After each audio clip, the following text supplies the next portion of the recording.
Breaking news. इस वक्त की सबसे बड़ी खबरें सबसे पहले और सीधे आप तक। अगर आप इंतजार करना पसंद नहीं करते और चाहते हैं कि देश दुनिया की हर हलचल तुरंत आप तक पहुंचे, तो आज की लाइव न्यूज है आपका सच्चा साथी।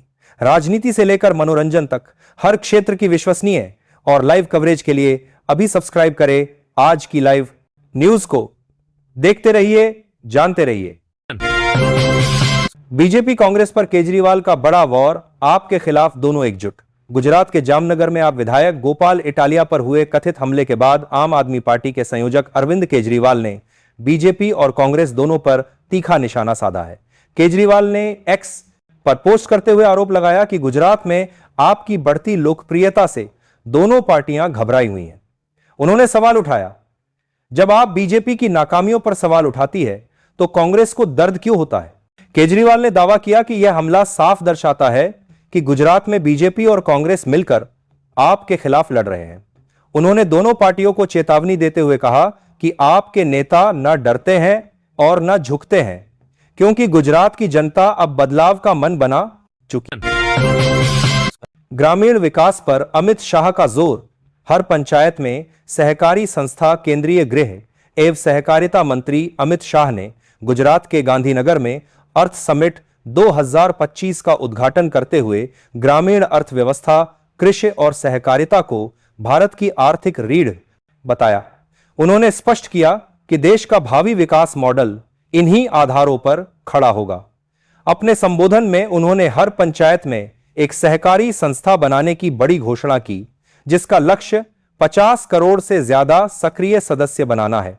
गृहमंत्री शाह ने कहा कि सरकार ने सतत विकास का नया आदर्श स्थापित किया है।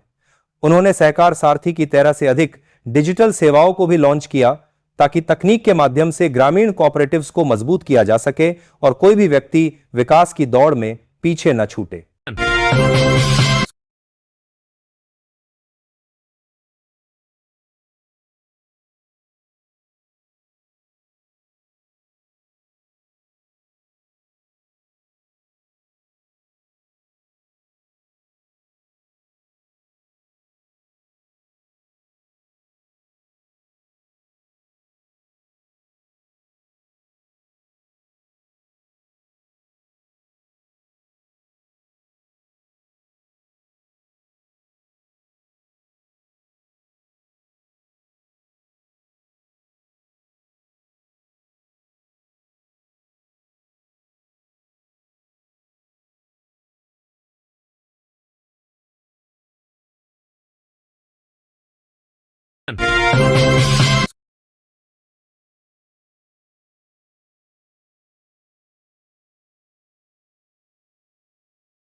पुतिन के भारत दौरे पर रूसी मीडिया उत्साहित। पश्चिमी देश परेशान। रूसी राष्ट्रपति व्लादिमीर पुतिन के सफल भारत दौरे पर रूसी सरकारी मीडिया में जबरदस्त उत्साह देखने को मिल रहा है। रूसी टीवी होस्ट ने दावा किया है कि प्रधानमंत्री मोदी द्वारा पुतिन का गर्मजोशी से स्वागत रूस के विरोधी और यूरोपीय देशों के लिए अपमान बन गया है। रूसी विश्लेषकों ने पश्चिमी मीडिया की टिप्पणियों का हवाला देते हुए कहा कि फ्रांस और जर्मनी के अखबार मान रहे हैं कि मोदी ने पश्चिमी दबाव के बावजूद पुतिन को रेड कारपेट स्वागत देकर ग्लोबल साउथ के लिए एक मिसाल पेश की है। रूसी मीडिया का कहना है कि यह दौरा पश्चिमी देशों के लिए एक कूटनीतिक झटका है, जो रूस को अलग थलग करने में नाकाम रहे हैं। उन्होंने यह भी कहा कि इस दौरे से डोनाल्ड ट्रंप को भी आत्ममंथन करना पड़ेगा।